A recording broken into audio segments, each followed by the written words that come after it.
Welcome to the podcast.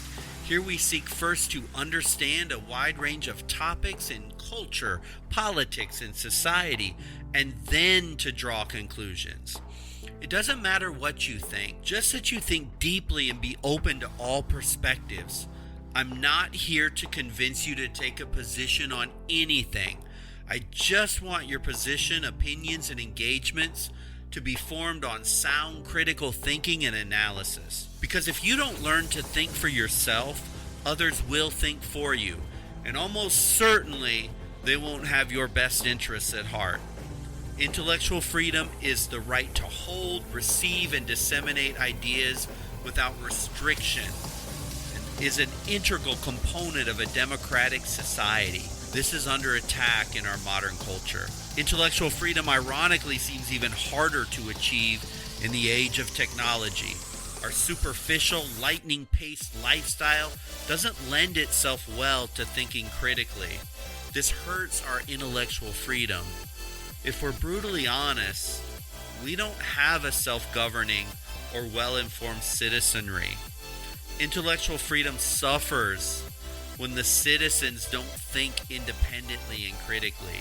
We're in trouble right now from the intellectual fog of name-calling, blaming, shaming, bullying, moralistic demagoguery.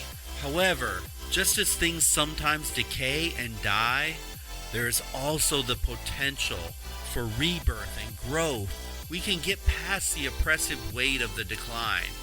This podcast will hopefully provide a new and different way to look at things on modern topics without the hyperbole, the yelling, the screaming, the name-calling.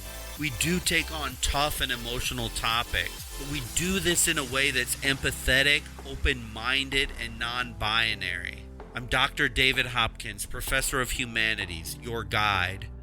My goal is to apply critical thinking, logic, reasoning, and analysis of philosophy and history to add context and understanding to our crazy modern world in which we live.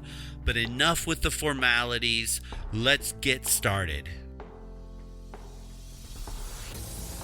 We learn in many ways. One form of learning comes from declarative memory, and these are very explicit in our life.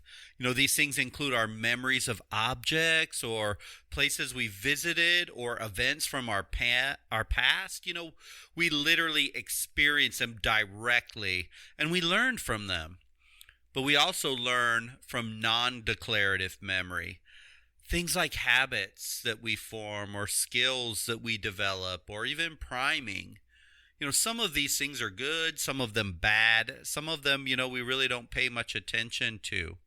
So learning in general is this process by which we acquire new understanding, knowledge, behaviors, skills, values, attitudes, and preferences. Humans have incredible ability to learn. Beyond any other species on the planet Earth. Now, in our modern world, we have a great understanding of how we actually do this, and it's truly amazing how our brain works. Yet, for the amazing potential, the opportunity for abuse and corruption is profound. Since it is no hidden secret how we learn, corrupt Democrats and Republicans and politicians in general have the ability to manipulate this amazing thing that we call learning to shape our attitudes, our values, and our behaviors.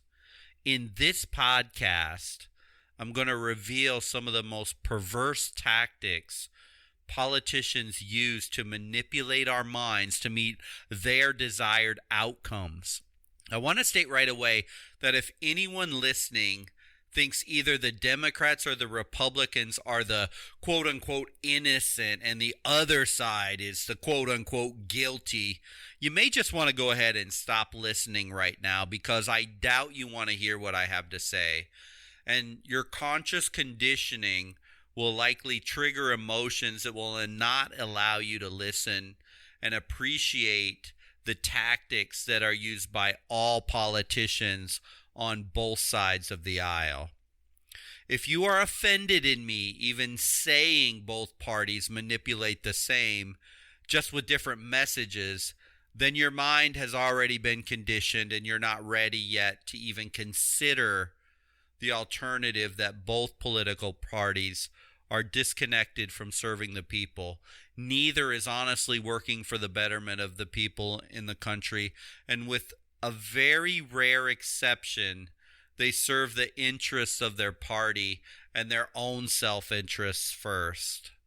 I say this very sad that I make this type of a comment, but in reality, it's hard not to see it, and I'll show you many, many examples of how this is going on. But we have all had the messages from both sides thrown at us incessantly, over and over enough times.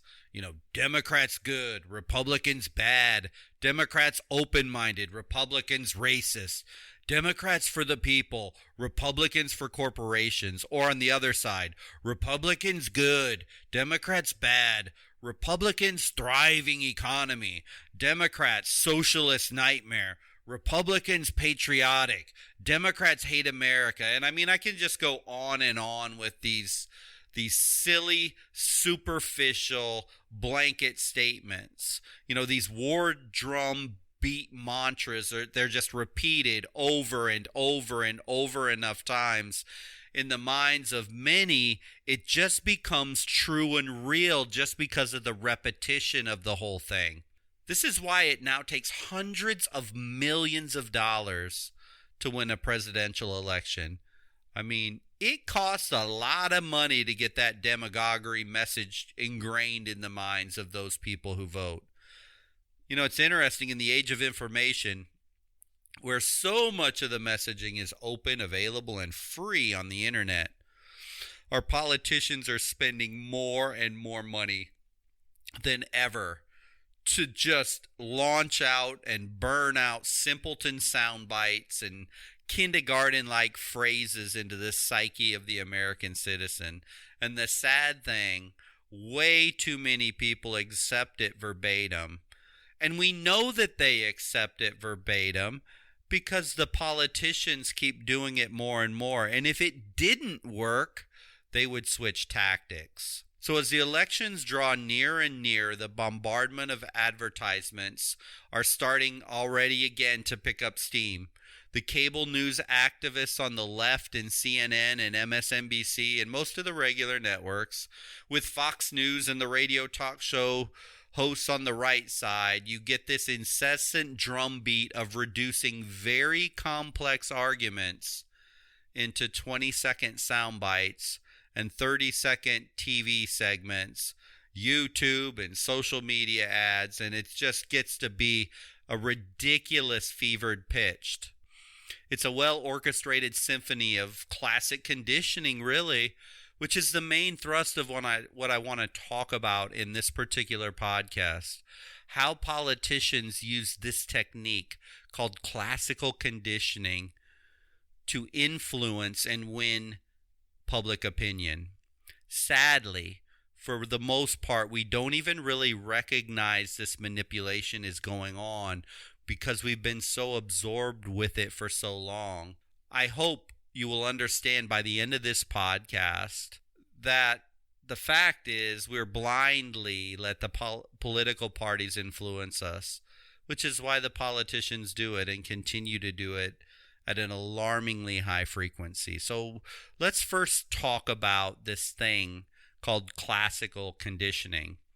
This type of learning works brilliantly on animals like dogs, for example, and works equally well for politicians attempting to influence our behavior.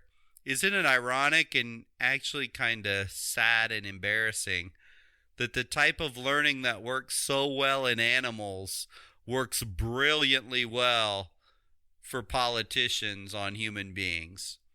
The irony of this shouldn't be lost on anyone. In our modern, sophisticated, intellectually superior bubble we all believe we live in, we're just so smart and sophisticated in our modern world. Yeah, right. But But okay, enough of this sarcasm and let's just go ahead and talk about it. We'll start with behaviorism. This is a theory of learning that states all behaviors are learned through interaction with the environment through a process that's called conditioning. So our behavior, your behavior and mine, is simply nothing more than a response to environmental stimuli that we experience. Behaviorism is only concerned with observable stimulus response behaviors because in this school of thought it can be studied in a very systematic and observable manner. So everything I talk about in the use of this classical conditioning and applying it to a context of our current political situation in the United States of America, it's very observable and we can see it all every day. So politicians, they are very keenly drawn to this behaviorism for one very simple reason, and you've probably already figured out. In democracy, to the politician, one behavior and one behavior alone stands above all other behaviors.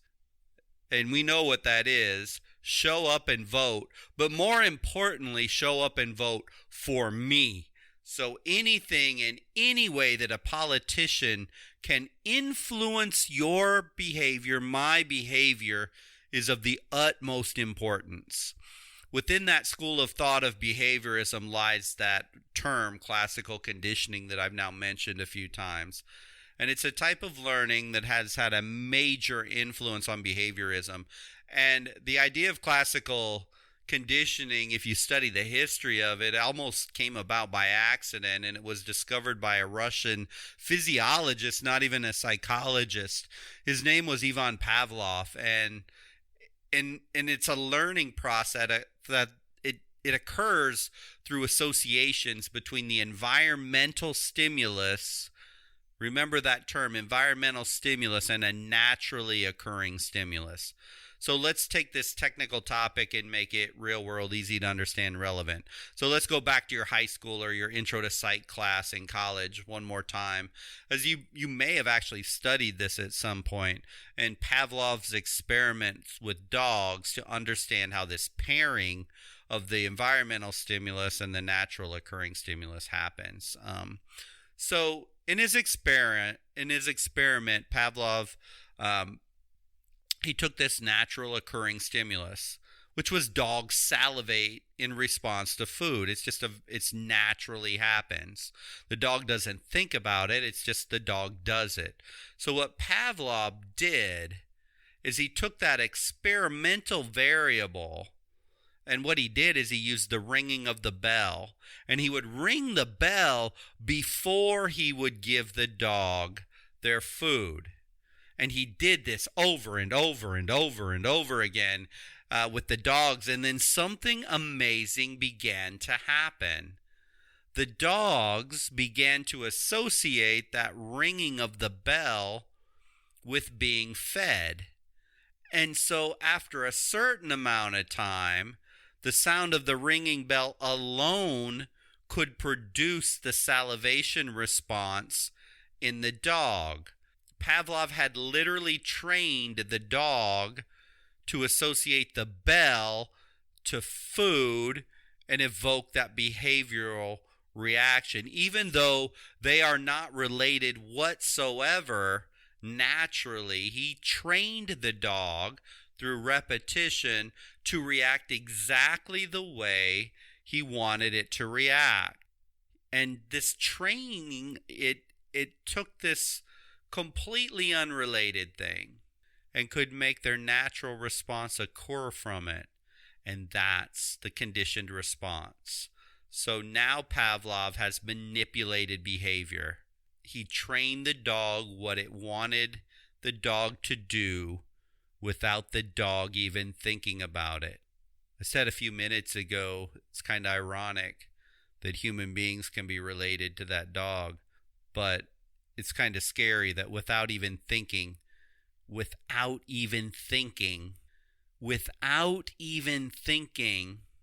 corrupt political system we live in, I am fascinated by these dirty politicians who have figured out a way to get many Americans to, without even thinking about it, go the way they want. Right now, I myself, as I'm speaking, have to question even my own perceptions. Am I being too hard on these politicians? I'm not a politician. I've never been one. And maybe a couple times in my life I may have met one, but I'm not a very political person by nature, as far as I don't belong to a political party, and I certainly have no desire to become a politician. So I don't run nor associate with that circle. And sometimes I wonder, is it just my frustrations with the system that I have such a negative perspective of what comes out of these people? As a humanities professor, I'm trained to study what happened, what was created, and what were the outcomes. As I see it, what a politician says very rarely ever matches the outcomes they produce. So I'm left with this thing of either these politicians are incompetent, they are extreme exaggerators, they're outright liars, they have a unrealistic expectation of anything they can do and lack the rational intellect to be able to articulate it, or they're corrupt, or maybe they're just flat out power hungry, or possibly maybe it's a little bit of all of them. So, until I can find a politician where their words match their actions, that demonstrate benefit for the people first and their own power and their self-interest second, I'm kind of stuck with my perception of these people. I'm waiting for that action, and I hope someday I'm proven dead wrong. But as it sits, it certainly appears, based on past actions, that these politicians are using this technique, this ability to shape human behavior for their own outcomes in a very bad way for the overall viability of the country. So I want to ask a tough question now. Prior to when you vote in the upcoming presidential election, and be honest with yourself as you hear my voice speaking to you, how much in-depth analysis will you do on the candidates' actual policies beyond just, headline sound bites? Will you even attempt to look at their plans, their written plans, beyond what you hear in TV commercials, beyond 2-minute segments from a cable news partisan? If you lean towards one candidate or party, would you even consider listening to the other party or a person who believes in the other party's stand? If not, you've been classically conditioned. You have been conditioned by the party or the politician to behave in a very specific way. And just like that dog could be conditioned to salivate at the sound of the bell versus seeing the food, the same type of behavior has been conditioned in you. As we know, in our modern world, the way we behave tends to be a yell, name call, or refuse to even consider anything that disagrees with the conditioning as it pertains to politics especially. If your emotions simply rise up at the mention of the other party, the partisanship and divide that outwardly the politicians decry as terrible and bad, and they want to unite everyone together. They would if only it wasn't the fault of the other side, is in fact exactly what they want. They need that divide. And we're conditioned to believe the great wisdom and give the title of protectorate to these thieves, and we do it almost in a state of self-hypnosis.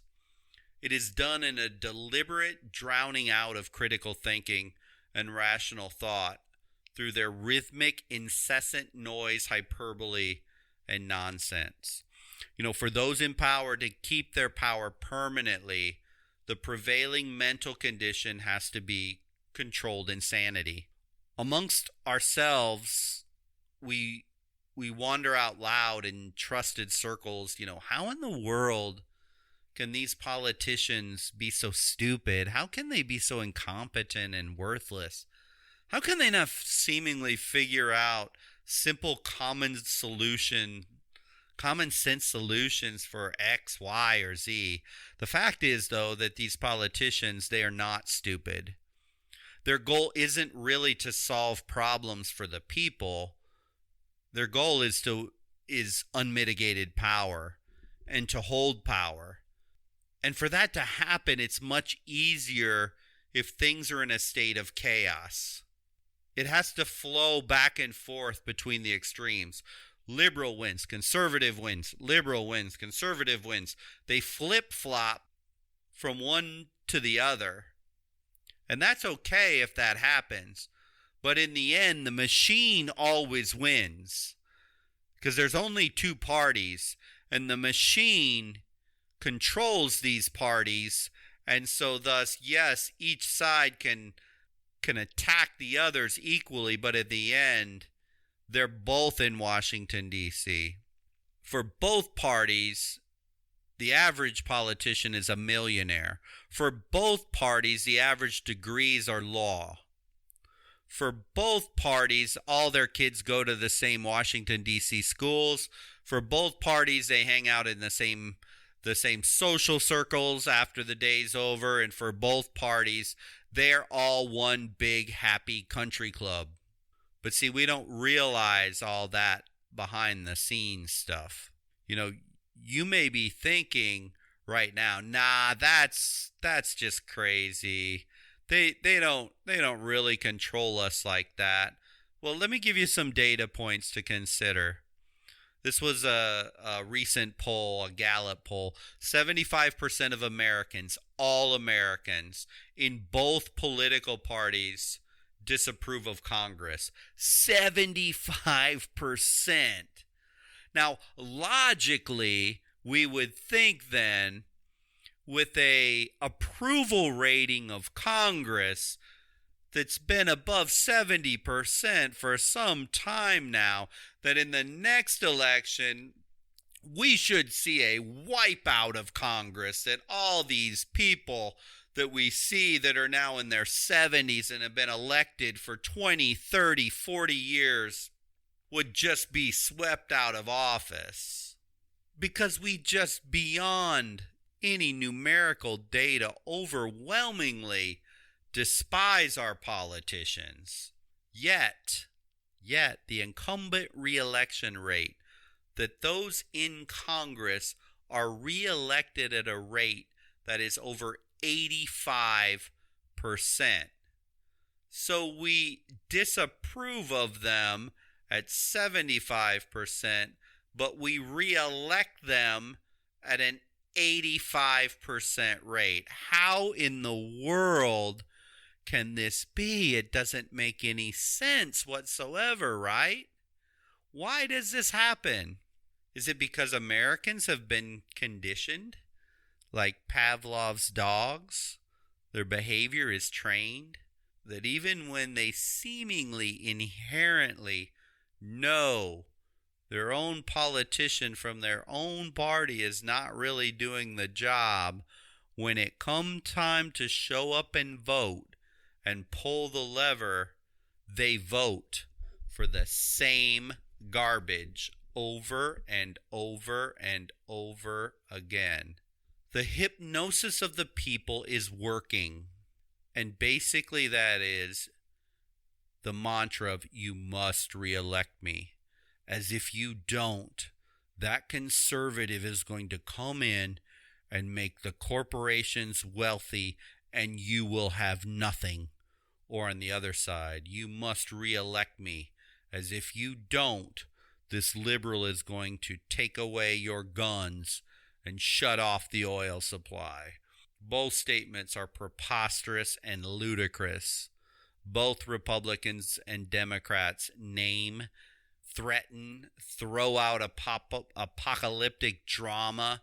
The crap is shoveled out real deep in election season, very frequently, until the already conditioned person says, "Oh, well, I don't like this person, but I'm going to go vote for them anyway, as I will never vote for a Democrat or Republican. As if I would switch, it's going to get even worse." At this point, too, I want to mention another. It's a hilarious tactic, and it's starting to lose its effectiveness. But, I mean, we're heading into another election season, and we know what's going to happen. Breaking, scintillating news. Donald Trump was best friends with the president of Russia. Or breaking news, Joe Biden stole $10 billion from the Chinese. You know, we're going to get that sort of ridiculous. And it's funny, it's breaking news just released, but somehow it times itself exactly perfect, right on a very specific period of time within the election cycle. I'm sure it's all just coincidence, but I'm just throwing that out there that may just be another one of the tactics that they're using. So the most significant part of classical conditioning, though, is the acquisition stage of learning, when that response is first established, and then over time it just gradually becomes strengthened. You know, maybe some of that initial conditioning occurred even when you were growing up. Maybe your family grew up Democrat or grew up Republican, and that was the initial conditioning. Or maybe that wasn't the case in your home, but as you progress through high school or college, ideas begin to cement one way or another inside of your mind. Or maybe it's even the internet, social media, filter bubble that created the influence for you. But somehow, somewhere, you began shaping your views. And if we look back on how those views were shaped, sadly, many of those things, those little individual nuggets of knowledge, were not presented from an intellectual, a rational, or an evaluative perspective, but rather from sound bites, emotion, fear, drama, repetition, overgeneralized simplicities. Because most people, most of the time, are looking for the easy way out.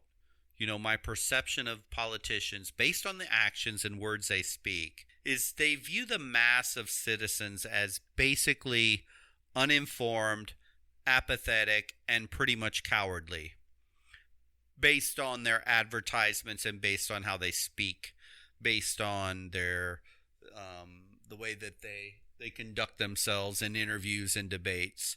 You know, it seems they believe Americans are completely self-absorbed. They don't really want the truth, and thus we all need to be ruled over, and when necessary, told things that make no sense or have no factual basis, and that if we have to make a choice between our own happiness or a collective united struggle and pain, Americans in general, most of the time, will only choose their own self-interest and avoid any pain as much as possible.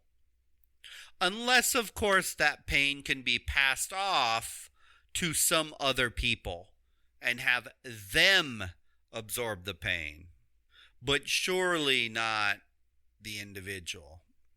See, the political parties over the last 3 to 4 decades have managed to separate Americans into two very different teams. We've been conditioned.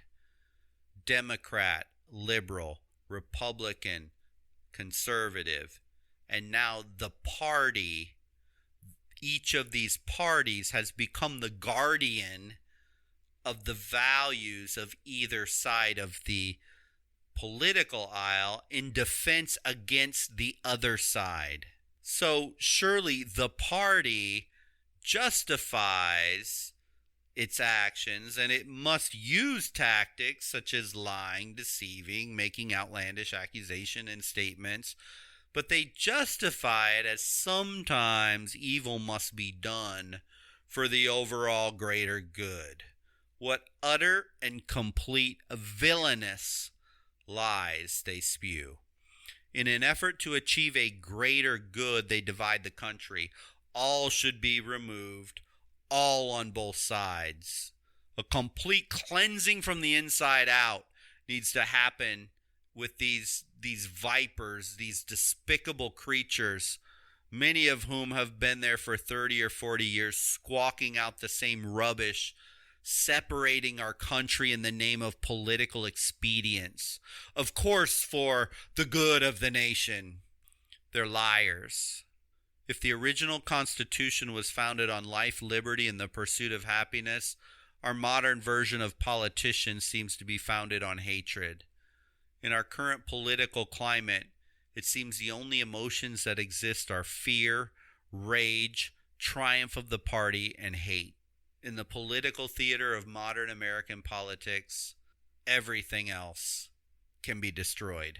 The links that unite us between the young and the old, race relations, man and woman, state to state, is in the middle of the most perverse propaganda war of separation we have seen from these politicians. It's waged without regard for the people.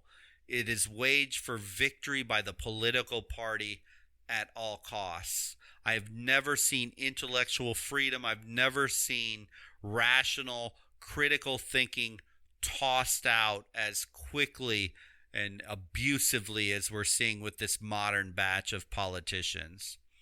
You know, the United States is the greatest melting pot in the history of civilization. People from the globe make their home here. You know, I've traveled extensively inside and outside of the country, and no country anywhere can boast such amazing diversity and freedom. Yet in our modern era, the media and many politicians are trying to make it seem our country is the most vile, oppressive country to ever exist. And guess who's at fault? The other side of the political argument is the problem. What a pathetic, awful, terrible lie. But enough of this doom and gloom. Before it's too late, there is always hope. So I want to transition to manipulation that's used by Democrats and Republicans alike to bind us through this conscious conditioning and mind control. Because when we identify the tactics, then when we hear them, we can turn it off and reject it. And if we can laugh in their face at it. If enough people en masse begin this process of reprogramming the mind, then we may potentially be able to make the change. So I want to talk about one of the first techniques that's used in this, and this is where it gets more complex than Pavlov and his dog. I mean, he took one simple little stimulus and a ringing of the bell, and he paired it with the dog salivating over food, and voila, they were united. Obviously, in American political systems and politics and mass media and social media and all that, it's a lot more challenging. But these things, these techniques, these actions that they take, you can easily identify them. And when you see them and when you hear them, not only on the other side, but in your own political leanings, we need to be quick to bring them up that isn't a viable, that isn't a rational, that isn't an intellectual argument. So the first technique, incredibly effective by the political parties, is criticizing and name college. And let's just be clear here, there is no intellectual skill, nor any critical thinking, nor leadership ability in name calling. Nor is there really any skill in criticizing. None. Never. Ever. Simply stop listening to it. Dismiss it like a child having a temper tantrum. Any buffoon can name call and criticize other people. We hear it. President Trump's a racist. He's a sexist. You can't vote for him. Look it up. The last 3 Republican candidates were all called racist and sexist.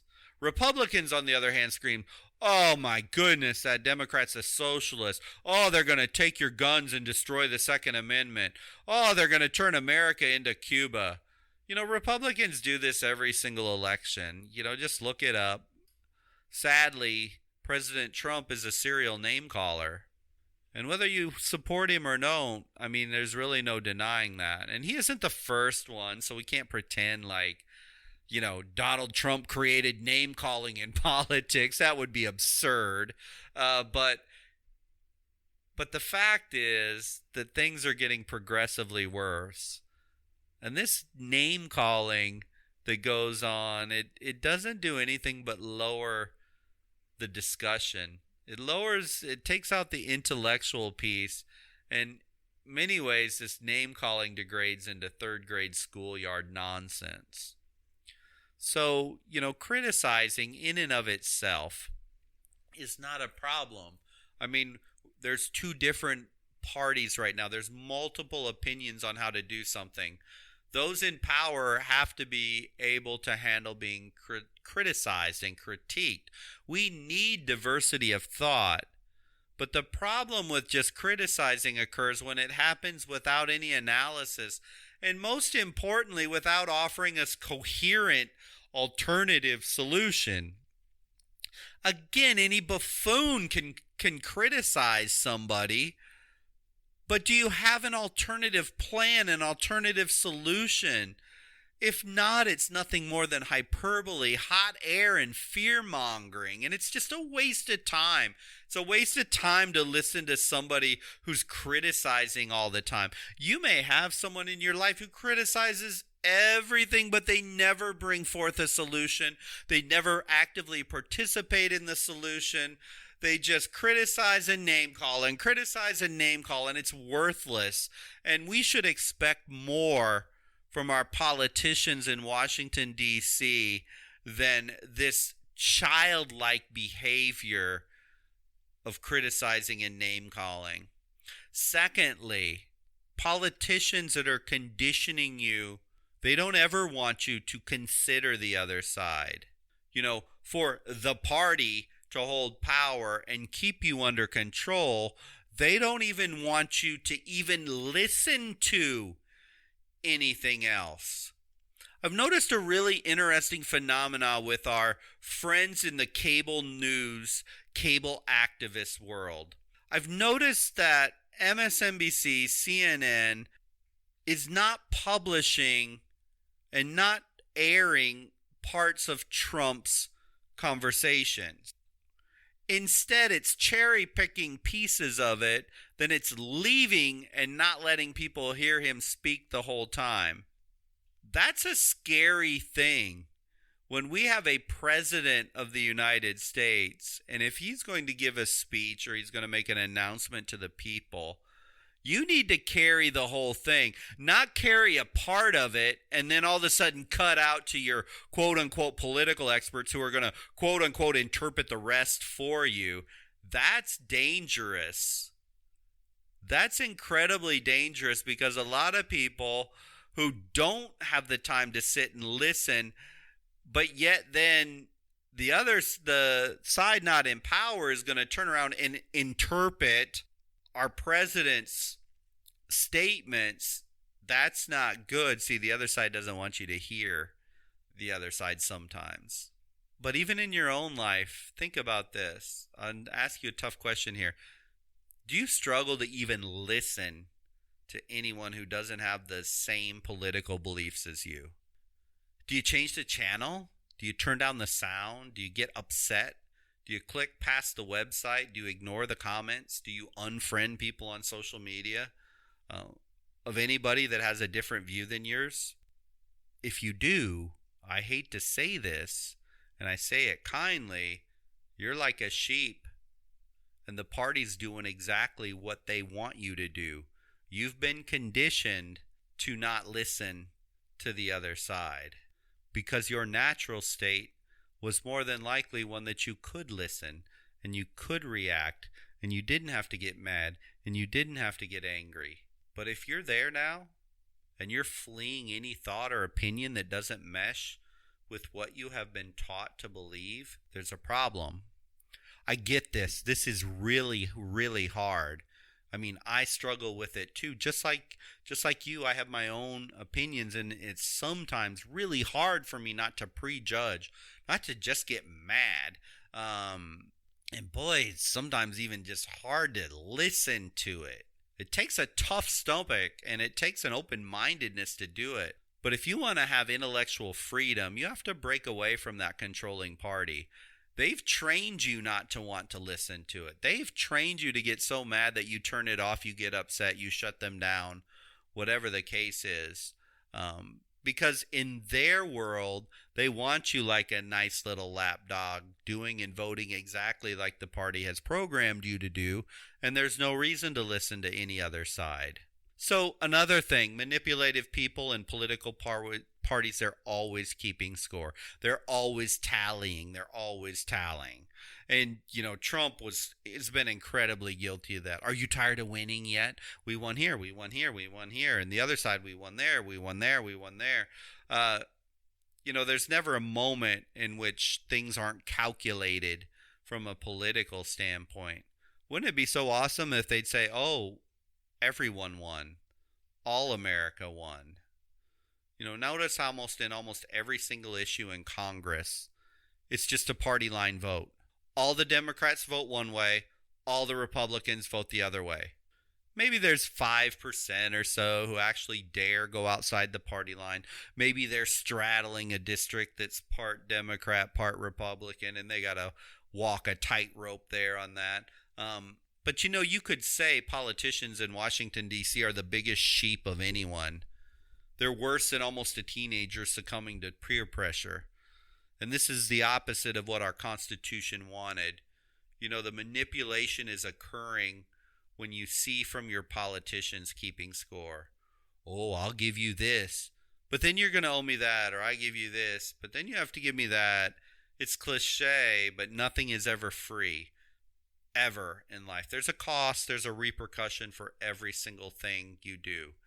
And that manipulative tactic of giving this for that, and keeping score, it's pure sign of conditioning that we see with our politician. Another one, your politicians gaslight you. Now, I want to just define gaslighting in this format. So gaslighting, it's a kind of psychological manipulation in which a person or a group covertly sows seeds of doubt in a targeted individual or group. We're making them question their own memory, or questioning their own perception or their own judgment, or making them think they're crazy, and including even things such as low self-esteem. They'll take advantage of that. So politicians gaslighting you is a real serious problem. And here's where our partisan hack media, in collaboration with politicians, they sow incredible discord. And they will manipulate, and they will change based on the flow of whatever happens. And I'll just mention here real quick, I want you to think back to COVID-19 just for 1 second.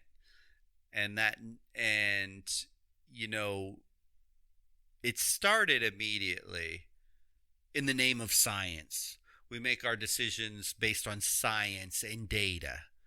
It's a modern rallying cry by politicians to justify decisions. But yet often science isn't even in consensus or is manipulated to do whatever it wants. Because you remember when the crisis first hit, and we were told, and everybody was scared, they shut down the country. We were all freaking out when that first hit. And an obvious question in a pandemic, wow, should we all be wearing masks? It would seem logical that in a pandemic, a mask would make sense. And what was the mantra from our politicians? Oh, no, masks, they don't really matter. It's more about washing your hands, and you keep your social distance and stay at home, and don't do whatever. You know, that was the word in February. But of course, as April and May rolled around, it's like, okay, no, actually science and data is telling us you need to wear a mask. Now, here's the piece of manipulation in this. We know for a fact, and even it came out, a lot of that initial you don't need a mask was based on one thing, trying to secure supply for medical staff. But it was a lie, and it was a manipulation. Of course, they said they did it for the good of what they had to get done, so they just lied to everybody about uh, that process. And now we know for a fact that masks definitely, or at least in a minimum, partially do assist with stopping the spread of COVID-19. That's a pure manipulation tactic. I think that's in the realm of college football again, with this based on science and data. The Big Ten.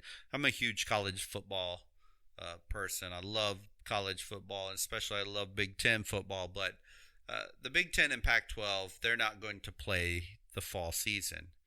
And they did it, as they said, based on quote-unquote science and data. But at the same time, in the name of science and data, the SEC, ACC, and Big 12 will play football. So be very wary of trying to manipulate, connive, confuse in the name of science. It's sad because it was one of the last few bastions where intellectual freedom remained apart and separate from politics.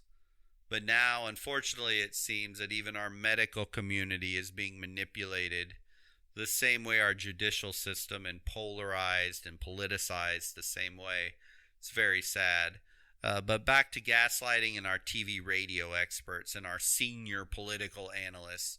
These people, they prance and parade and spout the party line, which seems credible, but is the same load of manure the politicians say. In the end, the facts are not real facts, and the opinions become facts that fit a nice little narrative. And we hear our analysts spinning stories with quote-unquote facts and analysis and undisclosed sources, or sources close to the president. We get all these narratives and things that we can't get to the bottom of where the truth may lie. I mean, there's so many things in social media, cable news, talk radio, blogs, podcasts, memes, where denial, misdirection, contradiction, misinformation, they spew forth daily in this unending stream. And in the end, it can make even the most stable feel destabilized, and your sound beliefs can seem unsteady. If I turn on Fox News tonight, I'm going to see a video of riots in the streets. I'm going to be told that Antifa, Black Lives Matter, far left extremists are ravaging. They're burning American cities, and America is on the verge of destruction. And I can watch those videos straight up. But if I flip to CNN and MSNBC, they're going to tell me, oh, those videos, I mean, if they are actually real, they're just such a minority. There's not really all these riots happening everywhere. I mean, all these social justice protests are peaceful.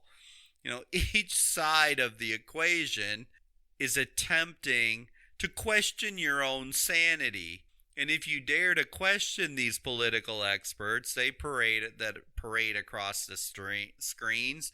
They're just going to shout and yell and spout you down. That tactic of making you think you're crazy, or you're unstable, or you can't tell what the truth is a common manipulation tactic. It's used constantly in politics.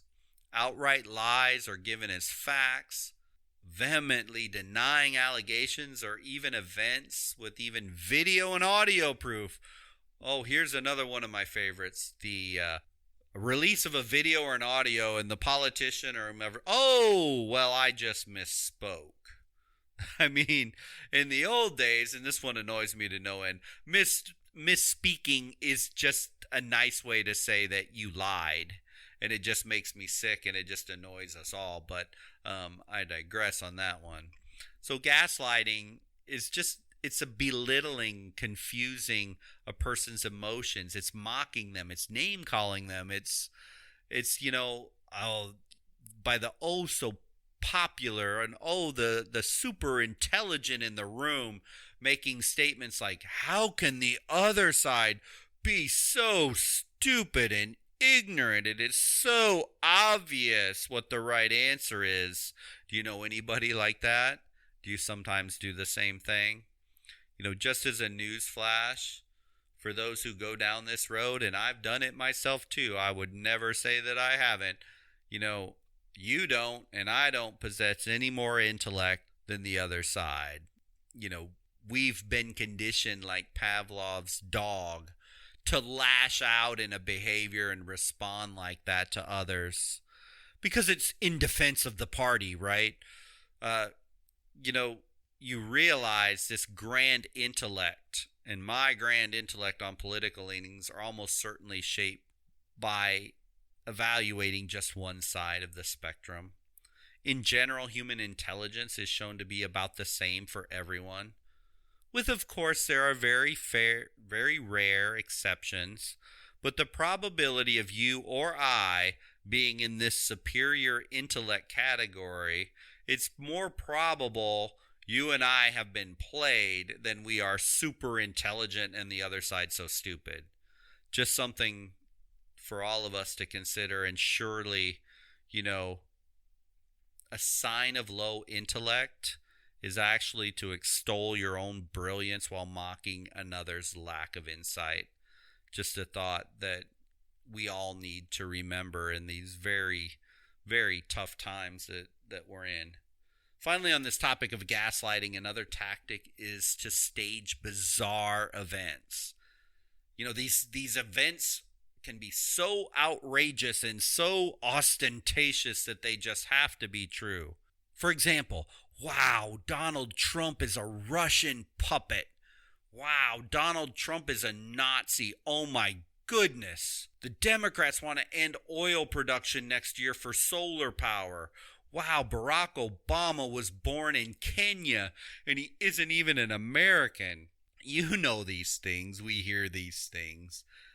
Politicians now are making them more wild, more huge, more bold, and they just throw them out there without any fear, without any remorse, without any shame, just to see what might stick.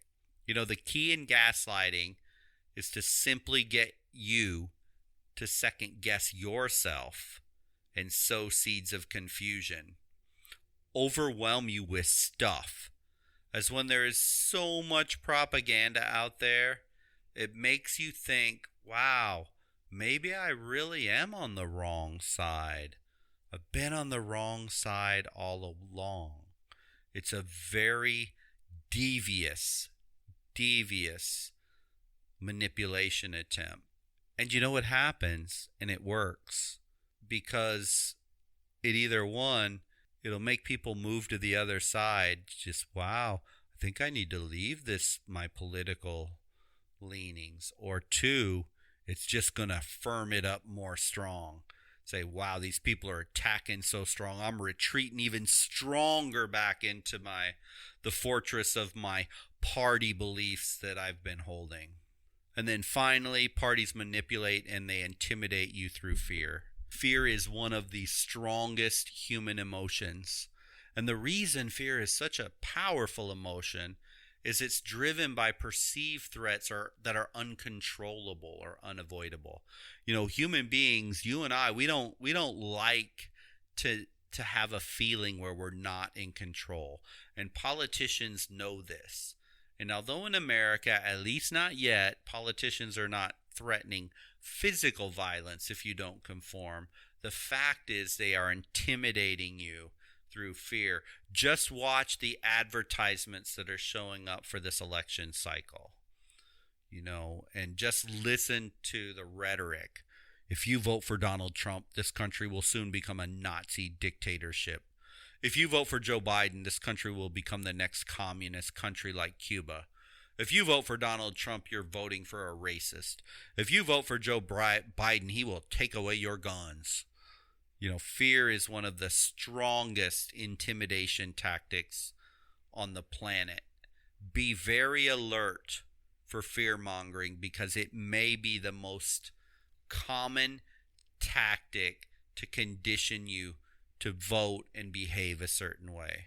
What I would love to see in society is we throw off this complacency and conformity, which breeds this classical conditioning in politics. Nothing would please me more than our nation knock out of power the politicians who use these despicable tactics, fear-mongering, repeating nonsense, all these different tools that I've mentioned. Instead, I would love to see in its place. I'd love to see this demand for accountability by people. I would love to see these politicians serving the people that they were elected to serve and let go of the party. That we demand that dark veil of the party, this political machine. We could see it lifted and those in power behind the curtain brought into the light of day, so they can scurry away like the cockroaches that they are into some dark recess of society, never to hold power over the people again. It would be amazing if conservatives and liberals would disagree, compromise, and meet consensus. Not to score a political point, but that the politicians in office would do it so that they actually served the people they were sent to Washington, D.C. to serve. That the people would once again have the power and not the political parties. So, as I end this podcast, as I often end my lectures, you nor I can take on the intellectual capacity of the entire nation. We can't snap our fingers, and we can only take care of our own personal responsibility for ourselves in our own lives and our own actions, and demonstrate honesty and integrity and open-mindedness. And then if we demonstrate that in our own lives, it does have the power to influence those around us. For our own parts today, breaking free from that life in which you're conditioned by the political parties to behave a certain way, to vote a certain way, to act a certain way, this is something we can control ourselves, each of us in our own lives.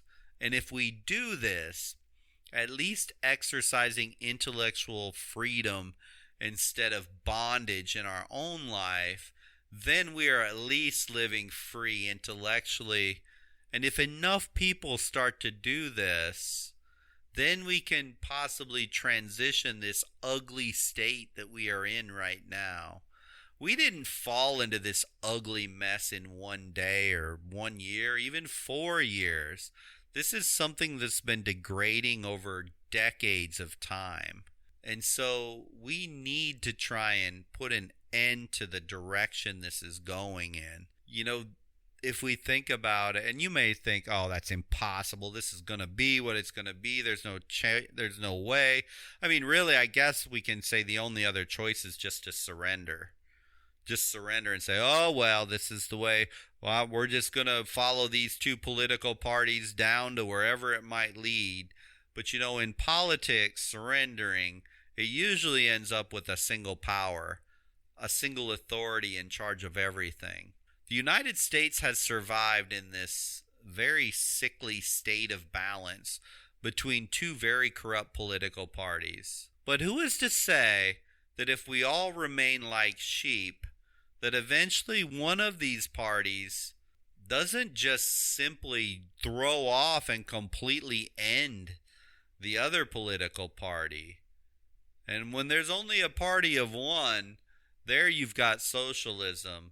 And socialism is really nothing more than a road to fascism and communism. There's no way down that, and there's no example of history where socialism just kind of stays where it does. So all of us need to be very alert and very diligent if we value a democracy, if we value freedom of thought, if we value intellectual freedom and critical thinking and the ability to give our own opinions, if we value that, surrender really isn't a choice.